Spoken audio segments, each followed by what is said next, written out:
اللہ تعالیٰ بڑا غفور رحیم ہے، جو مرضی کرو، اللہ تو ساری نمازیں نہیں چاہیے. اور بھائی اللہ نے کب کہا ہے کہ مجھے تمہاری نمازیں چاہیے؟ اللہ تو کہتا ہے تمہیں تمہارے لیے نمازیں چاہیے. اور نماز کو اتنا کیجول بنا لیا. صحیح مسلم کے اندر حدیث ہے، آپ صلی اللہ علیہ وآلہ وسلم نے فرمایا بندے کے کفر اور اسلام کے درمیان فرق ہی نماز ہے. جو نماز پڑھتا ہے وہ مسلمان ہے، اور جو نماز نہیں پڑھتا وہ پاکستان کے شناختی کارڈ میں مسلمان ہے، اللہ کی ڈیفینیشن میں وہ عملاً کافر ہے. صحیح مسلم انٹرنیشنل نمبرنگ کے مطابق 246 نمبر حدیث ہے. آپ جا کے پی ڈی ایف کھول لیں، اسلام 360 میں جا کے 246 نمبر حدیث صحیح مسلم کتاب الایمان چیپٹر میں کھول کے دیکھ لیں کہ بندے کے کفر اور اسلام، شرک اور اسلام کے درمیان فرق ہی نماز ہے. آپ بے شک اپنے آپ کو مسلمان کلیم کرتے رہے، لیکن وہ شناختی کارڈ والا مسلمان ہے، نکاح طلاق والا مسلمان ہے، اس کا جنازہ بھی پڑھ دیا جائے گا، پیدا ہوگا اذان بھی دے دی جائے گی. اللہ کے حضور وہ مسلمان نہیں ہے، وہ بس کلمے کا ہی ہم احترام کرتے ہیں، ادروائز تو عملاً کافر ہے وہ. اسی طریقے سے جامعہ ترمذی میں حدیث ہے، سنن نسائی کے اندر حدیث ہے، سنن ابن ماجہ کے اندر حدیث ہے کہ آپ صلی اللہ علیہ وآلہ وسلم نے فرمایا جس نے نماز چھوڑ دی گویا اس نے کفر کیا. من ترک الصلاۃ متعمدا فقد کفر. اس سے زیادہ اور کیا سخت بات کی جائے کہ کسی کو یقین آئے کہ جس نے جان بوجھ کے نماز چھوڑ دی اس نے کفر کیا. آپ جان بوجھ کے یہ نہ سمجھیے گا کہ میں بال بچوں کا کمائی کرتا رہتا مجھے ٹائم نہیں ملتا.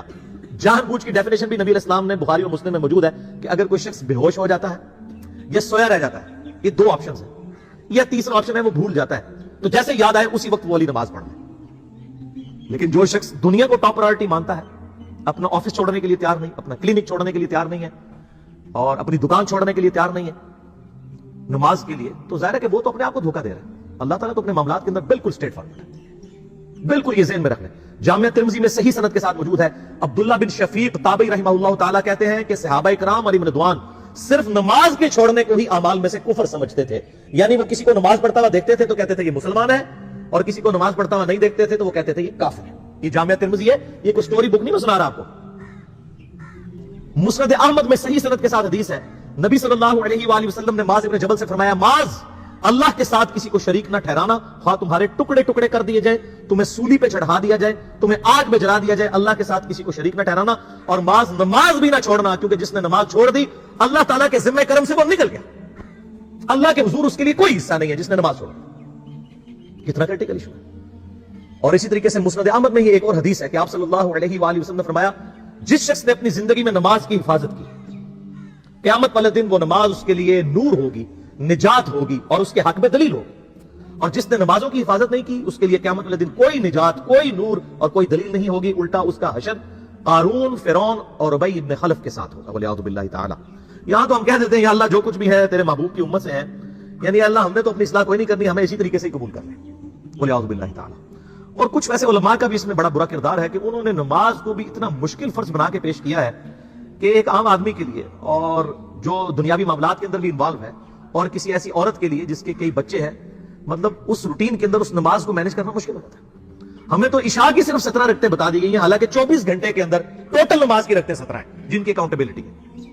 اور میں بڑے یعنی وثوق کے ساتھ ایک ذمہ دار مبلغ کی حیثیت سے یہ بات کر رہا ہوں. آپ صحیح بخاری اور صحیح مسلم کھول کے دیکھ لیں، فرض نمازوں کی تعداد جو ہے وہ 5 آئی ہے، اور ان کی رکعتوں کی تعداد بھی بیان ہو گئی ہے.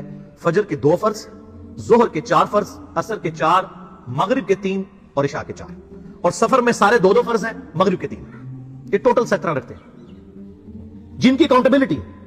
باقی جتنا گڑ پاؤ گے اتنا میٹھا، وہ ساری نفلی عبادت ہے. وہ بخاری اور مسلم دونوں میں حدیث ہے جس نے فرض کے علاوہ 12 رکعتوں میں استقامت کی، اور وہ 12 رکعتیں آپ صلی اللہ علیہ وآلہ وسلم نے پڑھ کے بھی بتائیں. اور امہات المومنین میں سے سیدہ عائشہ نے، سیدہ ام سلمہ نے، سیدہ ام حبیبہ رضی اللہ عنہن نے روایت بھی کی کہ 2 فجر سے پہلے، 4 ظہر سے پہلے، 2 ظہر کے بعد، 2 مغرب کے بعد، 2 عشاء کے بعد. یہ 12 سنت موقتہ، جس نے یہ پڑھی اسے جنت میں محل ملے گا. اگر کوئی نہیں پڑھتا تو گنہگاری والا معاملہ کوئی نہیں ہے. اسی طریقے سے اس کے علاوہ ایک اور وتر کی نماز ہے جو سنت موقتہ ہے. وہ سیدنا مولا علی رضی اللہ تعالیٰ عنہ علیہ السلام کا قول ہے کہ وتر سنت ہے، سنت ہے، سنت ہے، مگر اسے مت چھوڑو. ہے سنت ہے لیکن تاکیدی ہے. آپ صلی اللہ علیہ وآلہ وسلم نے سفر میں بھی وتر اور فجر کی 2 سنتیں پڑھی ہیں، لیکن یہ صرف افضلیت کے اعتبار سے تاکیدی ہے، ان کی اکاؤنٹیبلٹی کوئی نہیں ہے. البتہ یہ ضرور ہے، سنن ابی داؤد میں ایک حدیث ہے کہ جس کی قیامت والے دن فرضوں میں کوتاہی نکل آئے گی تو اللہ تعالیٰ فرمائے گا میرے بندوں کی جو نفلی اور سنت عبادت ہے اس کو تول لو اور فرضوں کے ایکویلنٹ قبول کر لو. تو آپ اگر یعنی سنتیں پڑھیں گے تو اس کے ایکویلنٹ نفلوں کی کوتاہی پوری ہو جائے گی، ادروائز اکاؤنٹیبلٹی اس کی کوئی نہیں ہے. یہ ذہن میں رکھیے گا. صحیح بخاری اور مسلم دونوں میں حدیث موجود ہے. ایک صحابی آئے، انہوں نے کہا یا رسول اللہ صلی اللہ علیہ وآلہ وسلم میں جنت میں جانا چاہتا ہوں، مجھے کوئی شارٹ کٹ بتا دیں. آپ صلی اللہ علیہ وآلہ وسلم نے فرمایا اسلام لانے کے بعد نماز، فرض نماز کو قائم رکھ، پھر فرمایا فرض زکات ادا کر، فرض روزے دے، روزے جو ہے وہ ان کو ادا کر اور روزے رکھ۔ حج اس وقت فرض نہیں ہوا تھا، وہ زندگی میں ایک بار ہے۔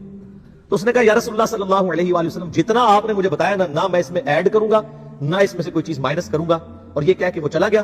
آپ صلی اللہ علیہ وآلہ وسلم نے فرمایا اگر کسی نے کسی جنتی شخص کو دیکھنا ہے تو اس کو دیکھ لو، جو یہ کہہ کے گیا کہ میں فرض نماز سے زیادہ کوئی نماز نہیں پڑھوں گا، صرف فرض روزہ ہی رکھوں گا، فرض زکات ہی دوں گا۔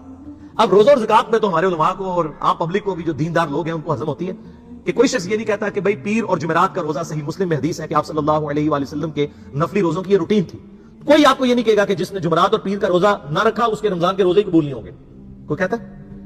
کیونکہ ان کو پتہ وہ نفلی ہے۔ اسی طریقے سے زکات تو صرف 2.5% ہے نا، باقی تو نفلی صدقات ہیں جتنے مرضی تھے۔ کوئی شخص نہیں کہتا کہ نفلی صدقہ نہ دیا تو آپ کی زکات بھی قبول نہیں ہوگی، الٹا یہ کہتے ہیں اور بس یہ زکات دے لو تو باقی سارا مال پاک ہے۔